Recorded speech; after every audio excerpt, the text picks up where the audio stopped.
सिंधुदुर्ग जिल्ह्यातील वेंगुर्ला येथे माजी शालेय शिक्षण मंत्री तथा सावंतवाडीचे आमदार दीपक केसरकर यांच्या विरोधात ठाकरे शिवसेनेच्या वतीने भव्य मोर्चा काढण्यात आला। आमदारकीचा राजीनामा द्यावा या मागणीसाठी हा मोर्चा तहसीलदार कार्यालयावर धडकला। विशेष म्हणजे या मोर्चाचे नेतृत्व महिलांनी केले होते। मोठ्या संख्येने महिला कार्यकर्ते आणि पदाधिकारी सहभागी झाल्याने आंदोलनाला वेगळे स्वरूप प्राप्त झाले।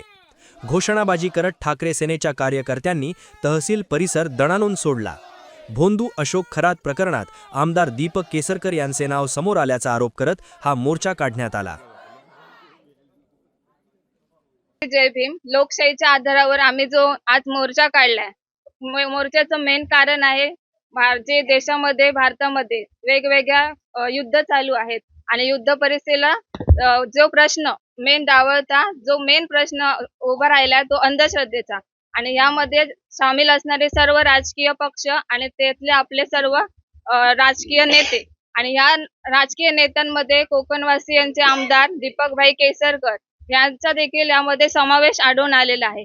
अशा अंधश्रद्धेला अशा नेत्यांनी बळी न पडता योग्य त्या समाजकार्याकडे किंवा आपल्या कोकणवासियांच्या विकासाकडे, स्पेशली मी म्हणते कोकणवासियांचा विकास, याच्याकडे लक्ष न देता त्या वेगळ्या कारणाकडे ते लक्ष देतात आणि अशा अंधश्रद्धेला बळी पडतात। आज योग्य त्या जे योग्य आमचे प्रश्न आहेत ते इकडे सुटले जात नाहीयेत, नको त्या गोष्टीकडे जास्त लक्ष केंद्रित होते।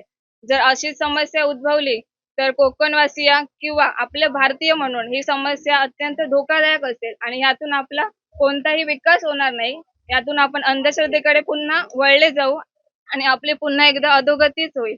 माझं सर्वांच्या वतीने अशी विनंती राहील की ज्या पदाला जो व्यक्ती लायक नाहीये त्या पदाचा त्यांच्याकडून भारत सरकारने राजीनामा घ्यावा आणि योग्य तो आम्हाला न्याय द्यावा, आणि त्या पदास जी व्यक्ती योग्य नाहीये, शिक्षण मंत्री म्हणून नाही किंवा मंत्री कारभार सांभाळण्याचे योग्य नाही, तिचा तातडीने राजीनामा आमचे घ्यावा ही आमची नम्र विनंती। आता शालेय विद्यार्थी मोर्चाचे अध्यक्ष आणि इथे जमलेले शिवसेना पदाधिकारी आणि सर्व माझे वेंगुर्लावासी यांच्या वतीने पुन्हा एकदा भारत सरकारला हीच विनंती करू इच्छिते की दीपक केसरकर यांचा योग्य तो राजीनामा घ्यावा आणि जे भोंदू खरात अशोक खरात यांची जी चर्चा चालू आहे त्या भोंदू बाबास योग्य ती कारवाई करावी आणि कठोर कारवाई करावी। यामुळे समाजात वावरणारी प्रत्येक स्त्री ही स्वाभिमानाने आणि सुरक्षिततेने वावरू शकते, हीच आमची विनंती राहील। पुन्हा एकदा अशोक खरात याचा निषेध असावा। एकत्र आम्ही सर्वजण हा मोर्चा काढलेला आहे आणि जे महत्त्वाचे व्यक्ती आहेत ते ह्याच्यामध्ये अडकलेले आहेत आणि त्यांचं नाव केसरकर आहेत आणि त्यांनी समाजाचा विकास करण्याऐवजी ते भोंदूगिरीच्या आणि अत्यंत लालचनस्पद ज्या गोष्टी आहेत आणि ज्या स्त्रियांना धोकादायक आहेत यामध्ये ते अडकलेले आहेत। जे समाजकार्य करायला पाहिजे होतं ते समाजकार्य न करता इतर गोष्टीकडे ते लागले, आणि जर समजा राजकारण जर अशाच पद्धतीने चालू राहिलं आणि ही जर अंधश्रद्धा आणि भोंदूगिरी आणि भ्रष्टाचार, रिश्वत घेणं आणि इतर गोष्टी जर त्या चालू लागल्या तर महाराष्ट्राला एक कुठल्या गोष्टीकडे ते नेत आहेत, कारण आपण अत्यंत कठीण परिस्थितीतून चालत आहोत। जी कठीण परिस्थिती, युद्ध चाललेलं आहे, गॅस संपलेला आहे, अनेक सिलेंडर नाहीयेत, ज्या पेट्रोल नाहीयेत आणि आता वेगळंच काहीतरी चाललेलं की कोरोना पद्धतीनं हे आता परत लॉकडाऊन होणार आहे। कोरोनाचं जसं लॉकडाऊन झालं असं तर वेगळ्या पद्धतीनं लॉकडाऊन करणार आहेत, म्हणजे यांना प्रगती करायची नाहीये।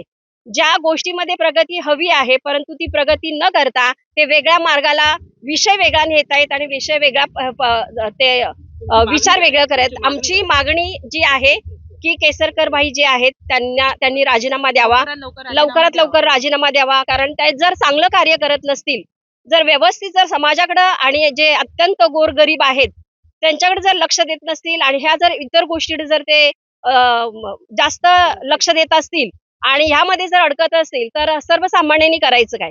मग त्यासाठी आमची मागणी आहे की त्यांनी राजीनामा द्यावा।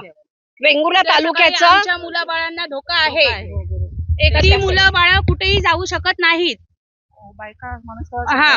फिरू शकतच नाही ना, त्याच्यामुळे आम्हाला राजीनामा हवा। आणि शालेय शिक्षण मंत्री असून पण ही मागणी म्हणजे मॅडम म्हणाले तसं त्यांनी राजीनामा द्यावा, कारण आम्हाला येणारी आता पिढी आहे ती सक्षम बनवायची आहे। कारण अशा जर भोंदूगिरीला आम्ही आळा नाही घातला ना तर आमची पिढी पण अशीच बसेल, यांच्यासारखीच बनेल आणि आम्ही मग बघायचं कोणाकडे। असा आमचा एक प्रश्न आहे. आमची सर्वांची सगळ्या महिलांची एकच मागणी आहे की त्यांनी आत्ता आमच्या पुढे असं म्हणजे राजीनामा देऊन आपण नाहीतर आपण त्यांनी आम्हाला सिद्ध करावं काय तर मी असं नाही आहे म्हणून हा प्रूफ करायचं जर ते शाळा म्हणतात पण तर. बंद पडलेल्या आहेत सगळ्या. प्रतिक्रिया म्हणजे सर्व महाराष्ट्रात तुम्ही बघताय काय चाललंय ते.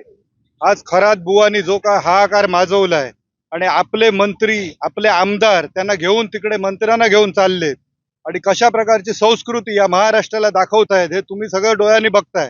आता ह्या विरोधात ह्या मोर्चात शिवसेनेच्या सर्वसामान्य नागरिक सुद्धा सहभागी झाले आहेत. कारण जो काय प्रकार आज चाललाय महाराष्ट्राच्या समोर येतोय हा अत्यंत लांछनास्पद प्रकार आहे. जशी ती एल्फिस्टन फाईल आपण बघतोय की त्यामध्ये वेगवेगळे प्रकार समोर येत होते जगाच्या आणि कुठेतरी हे गॅस सिलेंडरच्या वाढीमध्ये युद्धामध्ये त्याकडे दुर्लक्ष झाला.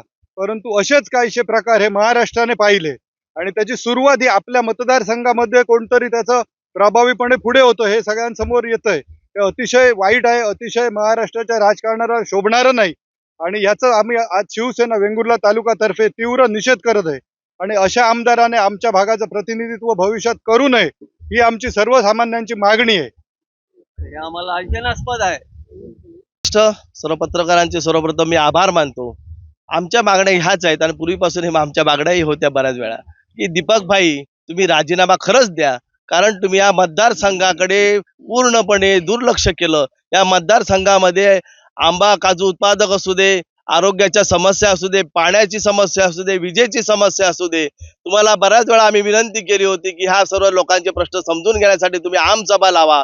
परंतु तुम्ही वेळोवेळी गेली 5 वर्ष 10 वर्ष झाली की तुम्ही या जनतेच्या समोर यायला तुम्हाला हिंमत होत नाहीये. तुम्हाला भीती वाटते कारण तुम्हाला माहिती आहे जनता तुम्हाला धारेवर पकडणार आहे. तुम्ही या 5 वर्षात जनतेचे काही प्रश्न सोडू शकला नाही. तुम्ही मंत्री होता तरीही काही तुम्ही करू शकला नाही. शिक्षण मंत्री होता, शिक्षणामध्ये तुम्ही न्याय देऊ शकला नाही. आज बऱ्याच शाळा बंद होत आहेत त्याकडे तुम्ही त्यावेळी दुर्लक्ष केलं. तुम्हाला जे मनाला वाटेल त्याप्रमाणे तुम्ही काही चुकीचे निर्णय घेताय त्याचा कुठेही कुणाला फायदा झालेला नाही. पर्यटनाच्या दृष्टीने जिल्हा होता, पर्यटनाकडे तुमचं दुर्लक्ष झालं.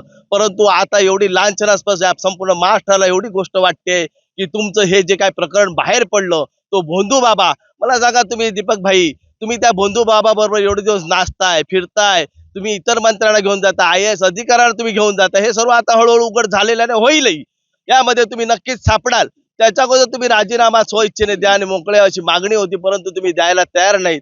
आजच्या परिस्थितीमध्ये तुम्ही त्या भोंदू बाबा बरोबर तुम्ही तुमचे फोटो दिसून येत ज्याने महिलांवर अगदी चिमुरड्यांपासून तुम्ही त्यांच्यावरती अत्याचार केला, अनेक महिलांवर अत्याचार केले आणि त्यानंतर जे काही तुम्ही भोंदूगिरीचे जे काही प्रकार या महाराष्ट्रामध्ये चालले त्या माणसाबरोबर तुमचे सततचे फोटो बघून या महिलांना खरोखरच शर्मेची बाब आहे. आणि या मतदारसंघाचं सावंतवाडी दोडामार वेंगुर्ला संघाचं तुम्ही मतदारसंघाचं तुम्ही प्रतिनिधित्व करता. तुम्ही याकडे त्याच्यामुळे तुमचं दुर्लक्ष आलं. त्या भोंदू भावाच्या पाठीमागे तुम्ही नाचत राहिलात कायम आणि त्याच्यामुळे आज जे काय महाराष्ट्रामध्ये झालं आणि त्याच्यामध्ये तुमचा प्रामुख्याने फोटो झळकतोय. तुम्हाला खरंच याची लाज वाटली पाहिजे भाई आणि तुम्ही लवकरात लवकर राजीनामा द्या आणि याच मतदारसंघामध्ये कुणाला तरी तरुण तरफदार या मतदारसंघामध्ये निवडून येईल, काम करेल असे मला नक्कीच वाटतं. परंतु तुम्ही या मतदारसंघामध्ये काम करू शकला नाही, केलेलं नाही. फक्त जो काय आमदार निधी येतो तो तुम्ही तुमच्या माणसाला हाताशी पकडता आणि खर्ची घालता. याच्या पलीकडे तुम्ही या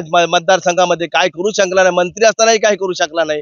त्यामुळे भाई तुमचे सगळे जे घृणास्पद फोटो बघितल्यानंतर या संपूर्ण महाराष्ट्राला जेवढी शर्मेची लाजेची बाब झाली त्याच्याबरोबर या वेंगुर्ला तालुक्यातील आम्हाला महिलांना याला खरोखरच ही लांछनास्पद आणि घृणास्पद बाब झालेली आहे. त्यामुळे दीपक भाई तुम्ही राजीनामा देऊन या संपूर्ण या सावंतवाडी मतदारसंघातून मुक्ती घ्या असं मी तुम्हाला जाहीर आवाहन या ठिकाणी करतो.